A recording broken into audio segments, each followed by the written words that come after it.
ವಿವಾಹ ಅಂದ್ರೆ ಎರಡು ಜನರ ಜೊತೆಗೆ ಬದುಕೋ ಒಪ್ಪಂದ ಅಲ್ಲ. ಅದು ಎರಡು ವಿಭಿನ್ನ ಮನಸ್ಸುಗಳು ಒಟ್ಟಿಗೆ ಬದುಕೋ ಪ್ರಯತ್ನ.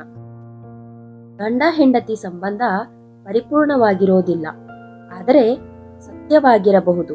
ಇವತ್ತು ನಾವು ಮಾತಾಡೋದು ಗಂಡ ಹೆಂಡತಿ ಸಂಬಂಧದ ಆಳವಾದ ಸತ್ಯ. ಯಾರು ಸುಲಭವಾಗಿ ಹೇಳದ ವಿಷಯ. ಮದುವೆ ನಂತರ ಬದಲಾಗುವ ಸಂಬಂಧ. ಮದುವೆಗೆ ಮುಂಚೆ ಪ್ರೀತಿ ಹೆಚ್ಚು, ಮಾತು ಹೆಚ್ಚು. ಮದುವೆಯಾದ್ಮೇಲೆ ಜವಾಬ್ದಾರಿ ಹೆಚ್ಚಾಗುತ್ತೆ, ಮೌನ ಕೂಡ. ಇದೇ ಜಾಗದಲ್ಲಿ ಬಹುತೇಕ ಸಂಬಂಧಗಳು ನಿಧಾನವಾಗಿ ದೂರ ಆಗುತ್ತವೆ. ಅರ್ಥ ಮಾಡಿಕೊಳ್ಳದೆ ಹೋದ್ರೆ ಪ್ರೀತಿಯು ಹೊರೆಯಾಗುತ್ತೆ. ಗಂಡನ ಮನಸ್ಸು. ಗಂಡ ಅಂದ್ರೆ ಬಲವಾಗಿರಬೇಕು ಅಂತ ಎಲ್ಲರೂ ನಿರೀಕ್ಷಿಸುತ್ತಾರೆ. ಆದರೆ ಅವನಿಗೂ ಭಯ ಇರುತ್ತೆ, ಒತ್ತಡ ಇರುತ್ತೆ, ಮಾತಾಡೋ ಆಸೆ ಇರುತ್ತೆ.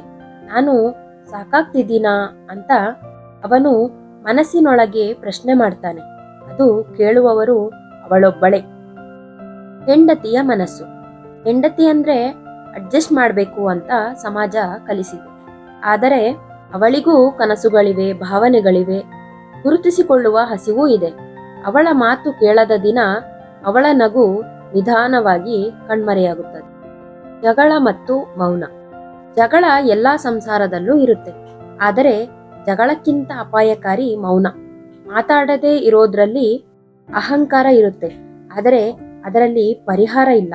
ಸಂಬಂಧ ಉಳಿಯೋದಕ್ಕೆ ಮಾತಾಡೋ ಧೈರ್ಯ ಬೇಕು. ಗೌರವ ಮತ್ತು ಸಮಾನತೆ. ಗಂಡ ದೊಡ್ಡವನು, ಹೆಂಡತಿ ಚಿಕ್ಕವಳು ಅಲ್ಲ. ಇಬ್ಬರೂ ಸಮಾನ. ನಿರ್ಣಯಗಳಲ್ಲಿ, ಮಾತಿನಲ್ಲಿ. ಮಕ್ಕಳ ಮುಂದೆ ಒಬ್ಬರನ್ನೊಬ್ಬರು ಗೌರವಿಸಿದರೆ ಮಕ್ಕಳು ಕೂಡ ಸಂಬಂಧದ ಮೌಲ್ಯ ಕಲಿಯುತ್ತಾರೆ. ಕ್ಷಮೆ ಮತ್ತು ಬಿಟ್ಟುಕೊಡುವಿಕೆ. ಪ್ರತಿ ತಪ್ಪಿಗೂ ಸೃಷ್ಟೀಕರಣ ಬೇಕಾಗಿಲ್ಲ. ಕೆಲವೊಮ್ಮೆ ಕ್ಷಮೆ ಸಾಕು.